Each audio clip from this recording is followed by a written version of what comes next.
What's up, guys? My name is Peter or TuSqaure, and I officially hate being sick. I know hate's a big word, but when you're sick for about 2 weeks, things start to change. You actually miss going to school and you miss kind of feeling healthy. So for the past week, I haven't been going to school, and I've actually stayed home. And day one of being sick and not going to school, it's okay. Your parents understand you're sick. You always have those sick days. They're fine with it. You wake up at 12 o'clock, you sleep in, you have a nice 13 hours of sleep. You wake up to some hot chocolate, a nice bowl of rice, and then day two hits. They're okay. They're about it. Day two, 2 days of rest. That's not too much to lose. You haven't missed too much of school. It's all good. They still treat you the same. They start questioning you a little bit. Day three hits. Day three changes. They kind of think that you're faking it. You're not actually sick. There's some math test you're not doing. So they start kind of treating you a little bit, let's say, mean, and trying to nudge you to school. So day three is not happening. I'm still too sick. Day four, they think something's wrong with me. So they bring me to the hospital, or doctor, shall I say, and they diagnose me with a cold. Well, diagnose is kind of a word for cancer and bigger diseases. But anyways, they diagnosed me with a cold, and it's a pretty bad cold. So they get me all these antibiotics, and I'm taking those. I'm taking the antibiotics. I'm still liking that I'm not going to school, but I'm finding my Asian parents a little bit annoying. They're starting to nag me. They want me to go back to school and learn. They're telling me that your future is not about skipping. Only white people do that. And obviously, I'm still sick. I'm on the bed. I'm coughing. I'm on the verge of dying. Not yet, but for exaggeration purposes and storytelling purposes, I am almost dying. And day five, it gets annoying. Your parents start nagging you. You actually kind of want to go to school. But the fact is, once day five hits, you have no choice. You have a 2-day weekend. You have to live with 2 days of nagging. And considering 2 days of nagging, I don't have school Monday. So 3 days of nagging. So technically, I have a spring break. I didn't go to school for about a week, but I have to kind of give up one thing, and that's freedom. Freedom is a very, very important thing in society.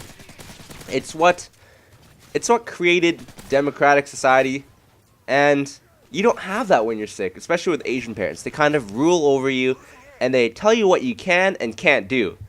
And that is what happened to me this week. I have been so sick that I actually haven't been able to make a commentary, and you guys might be, you might actually tell that I'm sick. My voice is not at 100% yet. It's probably at 97. That's still a pretty high A. I'd take that on a math test, but I'm still pretty sick. I'm still coughing. I'm still taking that Ricola. I'm drinking my Gatorade, getting that, just eating away at home, gaining a few pounds of weight. And yeah, I'm getting better. So today I thought I'd bring you guys a video of my highest game so far. So Fear Crads or Crades, whatever, tomato, he released a video that kind of said that he had the highest kill game. So that was, I think, 79 kills, and obviously there are people out there who probably have hit the 100 kill mark. I'm not putting that out there that they haven't, but for me personally, this was one of my highest kill games, and it was one of the highest kill games I've ever seen so far, even of people on the opposite team. So this was an 81 kill game, and for some weird reason, in the very middle of the game, I stopped trying. I stopped rushing. I kind of camped a little, and for some reason, I thought I was close to the MOAB. How crazy as it sounds, I was never close to the MOAB. I was probably actually, I was pretty close. I was about 23 kills away from an MOAB, but I kind of slowed down. So if I didn't slow down, I probably could have hit the 100 kill mark. But yeah, so today I thought I'd talk not about the gameplay. I know the 81 kill mark is quite impressive. I know myself that's quite impressive, but I kind of want to tell you guys how you guys can improve and go positive, because a lot of the games I go in, there's a lot of people that kind of play an interesting play style, shall I say. They tend to do things that I personally wouldn't do, and they run kill streaks that do help themselves in a way, but they really don't let them go positive. So going positive is a big thing. In Modern Warfare 2, that was my first FPS game, I had the most trouble going positive. I think I rocked that 1.01 KDR in that game. I was pretty bad. I wasn't even considered a pub star. I was just considered the pub part. Not even the pub, probably the poo, the P for poo. But anyways, getting back on topic, Modern Warfare 3.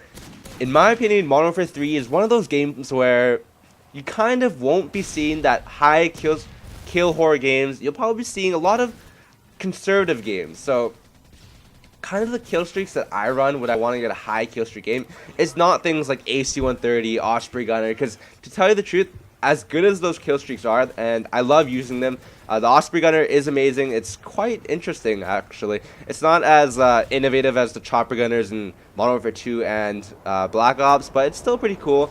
But anyways, getting back on topic, the AC-130 and the Osprey Gunner, the thing about those guns, kill streaks, sorry, not guns, and I guess the Reaper as well, they actually don't help you towards achieving a better score. Yes, they will achieve you a better score in going positive, but they really won't give you those 2.0 KDR games because of the fact that those kill streaks really kind of suck up that time limit. Usually if a game's 5 minutes long and you take out that Osprey Gunner, that Osprey Gunner is going to last you quite a long time. I think maybe like 45 seconds to a minute. I'm not too sure, probably less, but I'm kind of just guesstimating here. So because of the fact that your kill streaks aren't going to be, they're going to be up in the air for so long, you don't want things that are going to be up there so long. Unless there's a lot of people that are kind of, unless you're playing Ground War, shall I say. But even with Ground War, you're kind of wasting your time in those AC-130s because they take so long to open, and you're in them for so long. And if you don't achieve that kill mark, you're not going to really, it's going to be pretty useless actually. So what I like to run is a Predator missile, an attack helicopter, and I believe the Overwatch. Those 3 kill streaks allow you to kind of run around the map while your kill streaks are still in the air. The point of this is though that because of the fact that kill streaks are in the air, you're not going to be out in the open. I mean, not you. The other players aren't going to be out in the open. They're not going to be running and gunning. They're going to kind of stay in those buildings by themselves and make sure they don't die by those air support. Because air support in Modern Warfare 3 is extremely important. Those things are overpowered, and I'm telling you guys have to kind of use those overpowered kill streaks to your advantage because they will help you. So by using those air support kill streaks where you're not in one yourself, you'll achieve far better kills because of the fact that you're running around, you're also racking up kills while the attack helicopters in the Overwatch are actually racking up kills while you're running in through those buildings. Especially if you put up the attack helicopter and the Overwatch at the same time, you will rack up so many kills because those 2 helicopters will they go insane. They're like Rambo on steroids.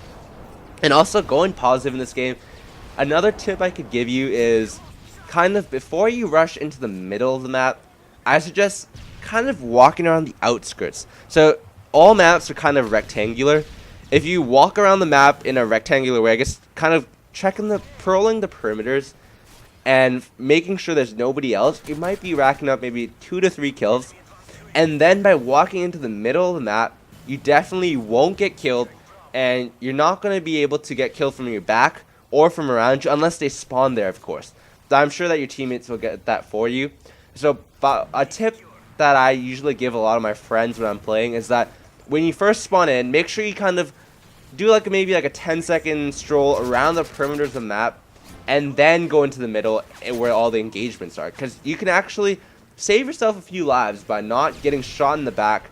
And there are a lot of camp spots in Modern Warfare 3, so you definitely have to check your corners.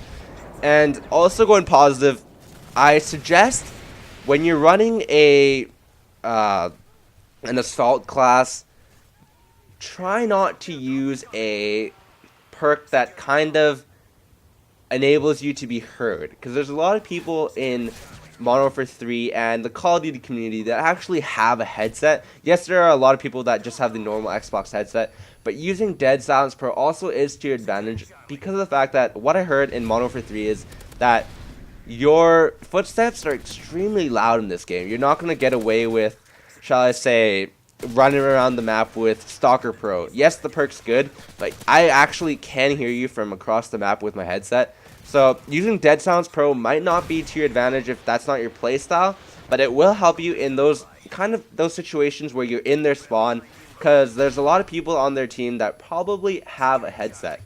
And another tip I probably can give you guys is when you're playing, definitely another class setup I can promise you to use is the quick draw or hardline.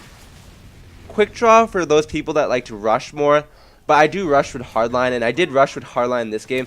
I'm not a big fan of HL in any game except for Modern Warfare 3.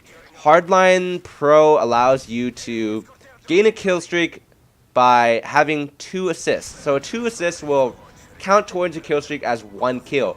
And those things help you so much, because usually in the start of the game you do a cap and then you go to B. So that's 2 caps. You throw your stuns and your friend finishes them off. You throw your second stun, another finishes them off. All you need is 2 kills for a Predator, 2 actual kills of your own gun. So using Hardline Pro to your advantage can actually help you out in the long run. Because I once had a Predator missile after getting 1 kill, just for the fact that I capped 2 and I got about 4 assists. Predator missiles are the most useful thing you can use, guys. I'm telling you, the easiest way to go positive in this game and rack up a lot of kills, go the 5-7-9 kill streak, or 5-7-8 for that matter. Oh, actually, no, it's 5-7-9. Sorry about that. Those will get you so many kills. I've been using that so long, and I'm not the best KDR. I have a 2.0, but it will help you. And I don't think I covered all of the topics on going positive. If I remember any else, because I'm sick right now, my head is rolling and it's pretty much dead. I'm on the verge of dying, guys. So if I remember anything else, I'll let you guys know in the next commentary. So I hope you guys enjoyed it. There was a little bit of tips in there that probably didn't help you too much, but I thought there was tips that I should get out there. So I hope you guys enjoyed it. My name is TuSqaure, and yeah, I hope you guys enjoyed it. Thanks, guys.